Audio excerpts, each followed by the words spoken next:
Next we have Owen Collumb, and Owen spoke at the previous event I was at just over 3 years ago, and he's a founding member of AT and a board member, and he also works as a trainer as well as being a board member of other disability organisations.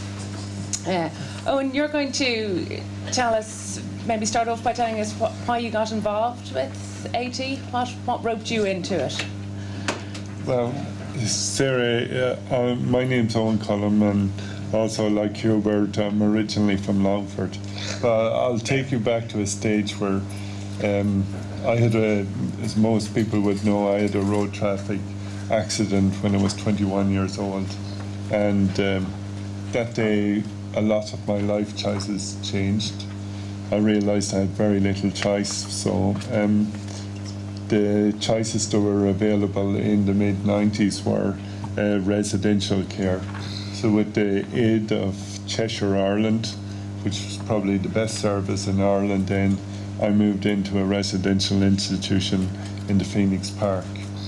And for many years that was the accepted norm at the time. And I don't think I would have moved out of there, only I've seen other people with disabilities like Eugene Callan and a few others in the home taking that initial move. So I decided a few years later I would have been initially had that fear of moving into independent living and what would happen, and my family would have had that fear as well.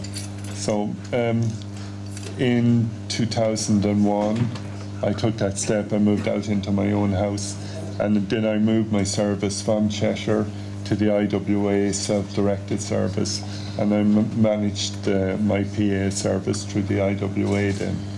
And then in 2006 we heard about this concept of direct payments and managing your own service, and I was quite interested in it as well, and I attended many conferences and stuff like that, and then I realised that this is not really going to happen unless someone really takes the bull by the horns and actually puts a plan together. And then in 2010, 2011, Martin Upton presented me with a plan for direct payments by setting up your own company. And initially I was going, oh my God, what a lot of work, fears all around it, how will I do it and stuff. But it came to me like, what's the worst that can happen? I'll try it. I can move my service back to IWA if it doesn't work out. So I decided to go with the direct payment model and test the model. And I knew the back supports were there from Genio Ireland and the IWA, and I could return to that model. And that's what I've been doing for the last 3 years, with running my own company, budgeting my own service, learning about how direct payments work, learning how much each hour of my service works, and organising it around myself in the best way possible to meet my needs. And was that very challenging to do that, to take on this whole new role, really as a business person, practically managing your own life and budgets? And to be honest, yes, it's challenging, but I think I developed through the years that all challenges, there's rewards that come from there. The challenge actually to, as probably Martin Blake Knox will tell you, one of the most difficult challenges way back in the 90s was for people with disabilities to live in their own rooms. And it's kind of shocking towards us. Oh, how will we manage? We won't have, we'll live in our own rooms, and will that work? And we didn't realise that that would have been best for us. Then moving into the community, that was challenging for many people. That was probably the scariest thing I've been through in my life. How will I manage out in the community? Will the PA show up on time? Even if IWA are there as a service provider in the background, will they manage the service correctly for me? So that was really challenging. And then running your own limited company comes with challenges too as well. But it's just a challenge, and your mind naturally accepts those challenges, and then they become part of your normal day life. And it's the same as all the other challenges. You just accept it as a few hours out of about your monthly schedule, and you make those things happen because that's your service. That's the way I lead my life now. So. And for people who haven't had the opportunity of that, of direct payments and the supports that you have, can you give us sort of tangible examples of the difference that it makes to living your life? Well, yeah, with IWA I had a service that was quite flexible, but most people wouldn't have that level of flexibility in their service. But with 18, it's given me, I'd say, more an educational process where I understand that the money makes its way from the HSE through AT into my bank account. I can manage that budget every month in order to meet my needs. If I don't need all the hours of assistance I need at a certain stage, I can kind of reserve some time when I need assistance at another time.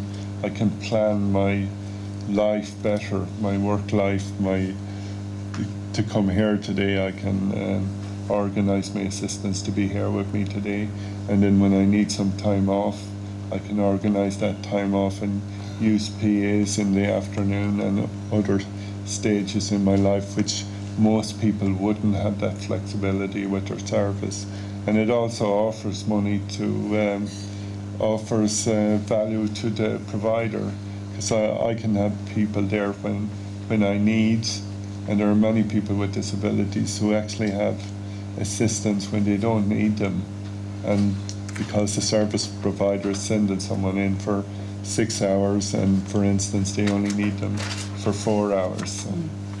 And so does it allow you to decide what time you get up in the morning and what time you go to bed, or if to travel, or does it give you that flexibility? Well, depending on your own budget, within reason, it's allowed me all those things, like to organise when I want to do things at certain times. Yeah, and that's the main advantage of a direct payment.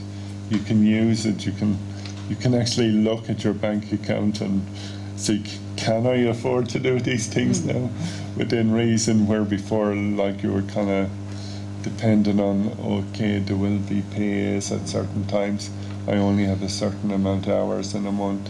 You can actually look at your bank account and decide, well, I can afford a few hours extra this month to do something that I hadn't previously done. So that's one of the major advantages of AT.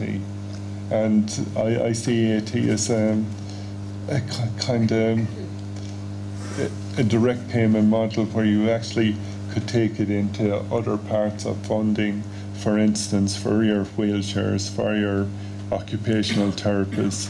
And ideally this is a starting point towards that, where we buy back services from the HSE for our wheelchairs, for our OT services, for our psychologists if we need them, for all that. So I see AT as a kind of starting point towards people, money following the individual, and value for money for the government as well. Is that factored in, the medical thing factored into the whole budget, or is it a living funding, if you see what I mean? At the moment, the budget is allocated to a PA service, but I see AT and the success of AT actually implement more policies will come around where budgets will be allocated, that perhaps we could go out. Why could we not go out and buy our own wheelchairs without consulting with an OT? Why can we not go out and buy services, hire an OT to do the things we need them to do, like we're constantly told that we're the experts on our own service. So that it would cover all the needs. costs of your disability, not just the care or the PA costs. At the moment, we're at the stage where it's covering our personal assistant service. But it's been a big step to get there. It's been a big step, and we spoke about for years, and without Martin Gordon and Sean Gardner back in 2011, taking that first step, it probably wouldn't have happened. It's not in the interest of service providers to have us running around with bundles of... Well, it's a big handover of power from an organisation to people. Hubert, could you come in with some examples of how it's changed life for you, having these direct payments? Well, to be honest with you, actually, I'm not part of the AT programme as of yet. Right, I like to sit back and watch other people first and see how they get on. Right? But that said, like, you know, I have been managing my own personal assistant services under the self-directed service through the IWA for the last 22 years. I have actually, I think the advantages of moving to direct or to AT, and one of the big advantages I can see is the fact that you probably get more for your money in terms of PA hours, for example. Because, for example, my PA service, even though it's funded through the LWA and I manage it fully myself, I feel like I'm in complete control, apart from the fact that I don't hand over the cheque.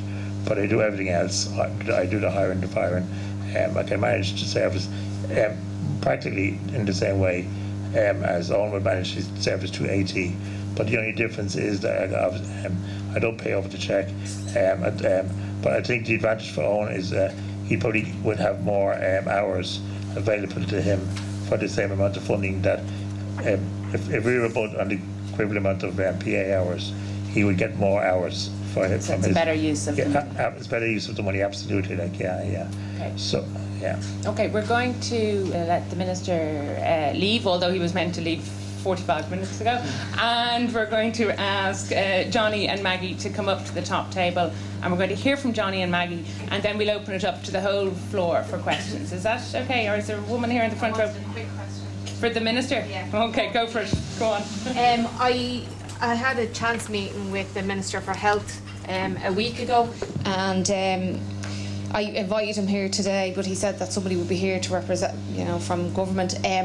When I told him that I was in receipt of direct funding, he said he had heard about it, but that one of his concerns would be that it would close down a lot of service providers. And I tried to say to him that you might close down institutions, but what will happen is you'll provide other jobs in the sector. And I think that's going to be a huge concern, and I'm wondering how you're going to address that within the Dáil. If he's the Minister for Health and he feels this way, what can you bring to the table for him? I mean, with any new approach, there's always risks to go with any new approach, because if something goes wrong or a small element of it goes wrong, well, then you're accused of why did you bother doing it in the first place. But I think many testaments here have proven that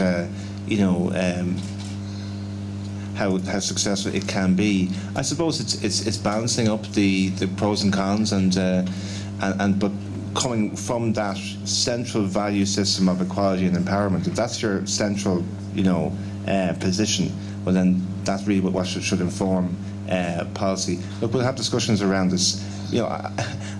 My belief is that people mightn't accept this, but in politics, no matter what party you're a member of, be it in government or opposition or whatever, you generally have good intentions, and you do want to see the best. But sometimes people come from things with a different perspective. Look, we'll have a good conversation. I wanted to stay. I was meant to go about 45 minutes ago, but I did want to stay to hear the individual personal stories as to how effective this has been. So I can bring that to Leo today, and we'll have a conversation about it. Okay. I think we better let the Minister go, and thank you very much for staying.